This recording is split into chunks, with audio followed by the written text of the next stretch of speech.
નમસ્કાર, real power ન્યૂઝમાં આપનું હાર્દિક સ્વાગત છે। સમાચાર મળી રહ્યા છે પાદરાથી।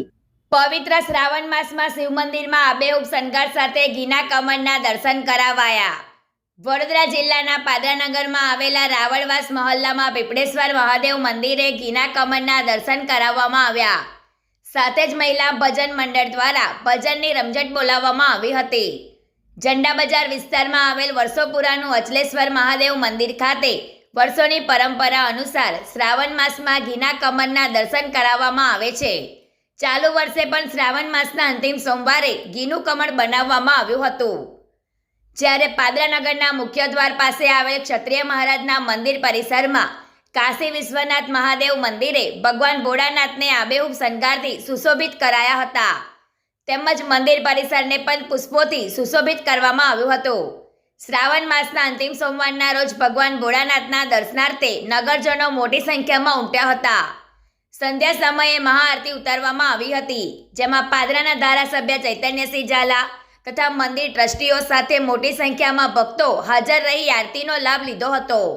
સાથે જ મંદિરના મહારાજના જણાવ્યા અનુસાર શ્રાવણ માસમાં દરેક સોમવારે વિવિધ પ્રકારના શણગારથી ભગવાનને સુશોભિત કરવામાં આવશે। તેમજ શ્રાવણ માસના અમાસના દિવસે લઘુરુદ્ર યાગનું પણ આયોજન કરવામાં આવ્યું છે।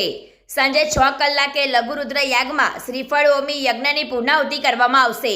પ્રકાશ પટેલનો report, real power news, Padra. સૌપ્રથમ તો આપના માધ્યમથી આ શ્રાવણ માસ પર્વના છેલ્લા સોમવારની આપ સૌ ભક્તોને ખૂબ ખૂબ શુભકામના, અનંત કોટી શુભેચ્છાઓ। મારા ટ્રસ્ટ મંડળ ગોવિંદપુરા મંદિર તરફથી જે સ્વીકારજો બાપ। સાથે સાથે દર સાલની માફક આપણે આ સાલ પણ ધામધૂમથી બધા પ્રસંગો ઉજવીએ છીએ અને ઉજવતા આવીએ છીએ અને ઉજવવાના છે।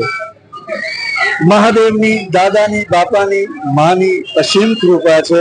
આપ સૌનો શુભ સ્નેહ, આશીષ સદાય અમારા મંદિર ઉપર બની રહે। આપ સૌના અમે આભારી છીએ। મંદિર આપનું ઋણી છે બાપ। ભક્તો વગર મંદિર સૂનું હોય, ભક્તો ના હોય તો શું થાય? એટલે તમે જ મહાદેવના સ્વરૂપમાં આજે અમને સાક્ષાત્કાર કરાવો છો બાપ। સૌને અમારા વતી હર હર મહાદેવ। અમારા દરેક મંગલ કાર્યમાં સહભાગી થજો। હર હર મહાદેવ, જય। ગુજરાતી સમાચારો ઘરે બેઠા નિહાળવા માટે રિયલ પાવર ન્યૂઝ ચેનલને લાઈક કરો, શેર કરો અને સબસ્ક્રાઇબ કરો।